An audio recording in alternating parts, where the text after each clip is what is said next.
काय हरकत आहे?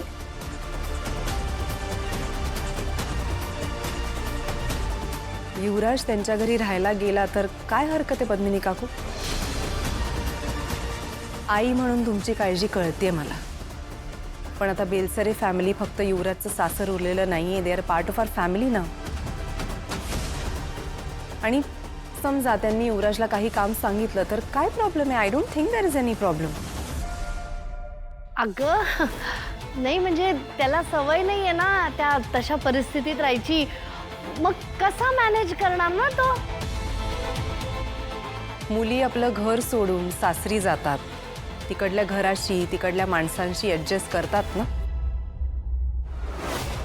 मग एखाद दिवस मुलांनी ऍडजस्ट केलं तर काय हरकत आहे? निशिताने सुद्धा आपल्या घराशी घरातल्या माणसांशी त्यांच्या सवयींशी ऍडजस्ट करायचा प्रयत्न केलाय आणि अजूनही करते. मग तोच प्रयत्न युवराजने केला तर काय हरकत आहे? चेतना काकी, मॅक, दया काका यांनी सुद्धा तुमच्या माहेरची जबाबदारी प्रेमाने स्वीकारली आहे ना. हो मग युवराज का नाही स्वीकारू शकत? बेलसरांना त्यांचं प्रेम त्यांचा रिस्पेक्ट देणं ही आपली जबाबदारी आहे आणि मला असं वाटतं आपण ती पार पाडायलाच हवी. प्रेम आणि रिस्पेक्ट, अगं ती माणसं आपल्या बरोबरीची नाही आहेत कौशिकी. त्यांच्या घरातल्या अडचणी आणि आपल्या घरातल्या सुखसोयी यांची तुलनाच होऊ शकत नाही. नाही, बरोबर बोलताय तुम्ही. मला मान्य आहे त्यांची आपल्याशी तुलना होऊ शकत नाही, पण ती माणसं प्रेमळ आहेत आणि हे तुम्हालाही माहिती आहे पद्मिनी काकू. युवराजला जावई म्हणून त्याचा मान देणं, प्रेम देणं यात ते कुठेही कमी पडणार नाहीयेत याची मला 100% खात्री आहे.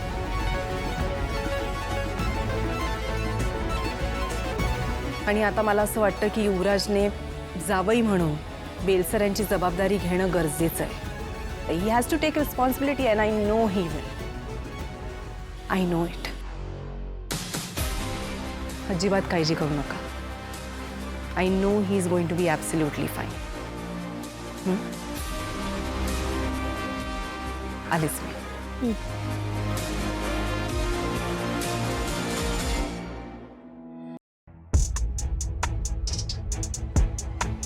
आई, औक्षण कर. तू गप ग. निशी आणि युवराजराव कुठे? ते येतच असतील, तू त्यांचं औक्षण कर ना.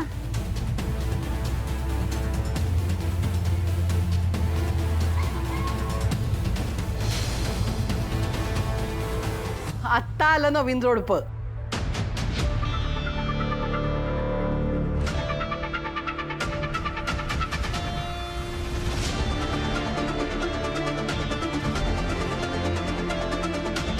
या मम्मा.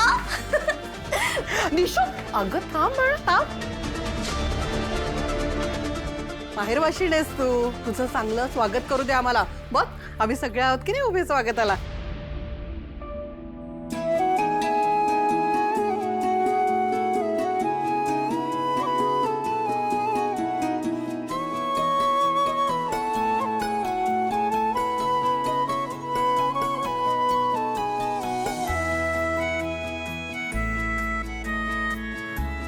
छान दिसतं सोडा.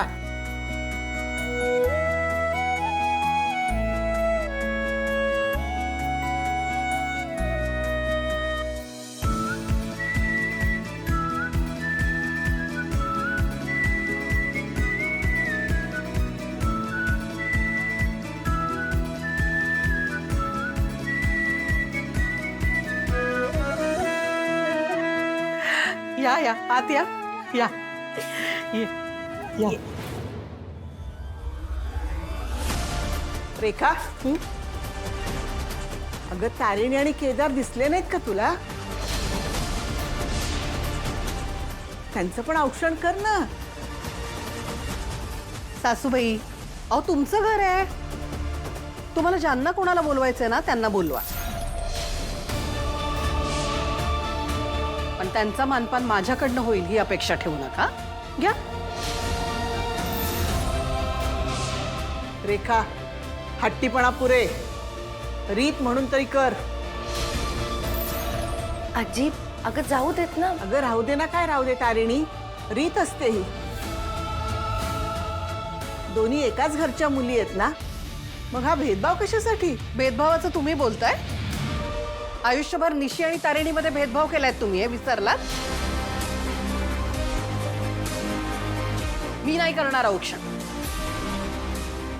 ते दोघं सुद्धा लग्नानंतर पहिल्यांदाच घरी येत आहेत ना, मग त्यांचंही स्वागत निशी आणि युवराजरावांप्रमाणे व्हायला नको का? हे बघा, मी कुणाचं औक्षण करायचं कुणाचं नाही हा माझा प्रश्न आहे. मी नाही करणार औक्षण तारिणीचं. अगं असं काय करतेस? घरातल्या दोन्ही मुलींचं सगळं सारखंच व्हायला हवं ना. औक्षण कराने घरात तू एकटीच आहेस. आता तू औक्षण नाही केलंस तर दुसरं कोण करणार? ते तुमचं तुम्ही बघा हो. माधवा, इकडे ये.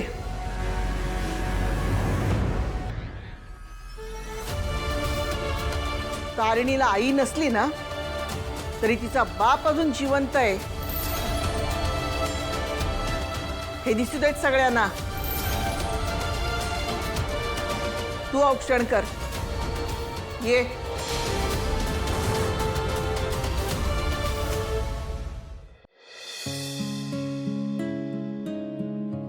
घे.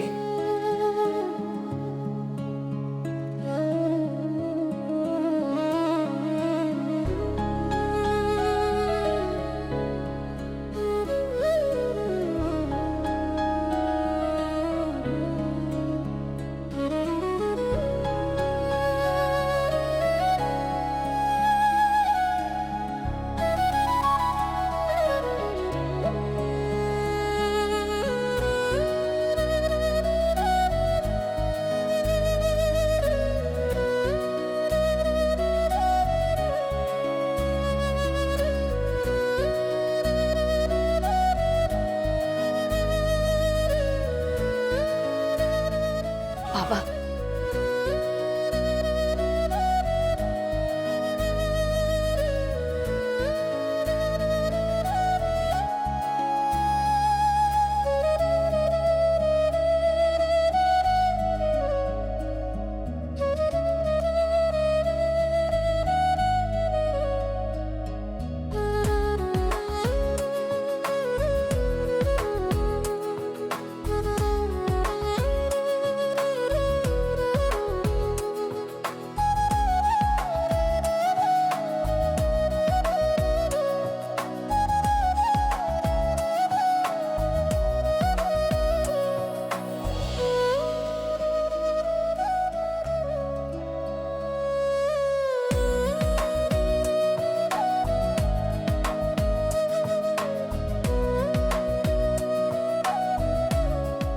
किती छान चिकटले तांदूळ कपाळावर.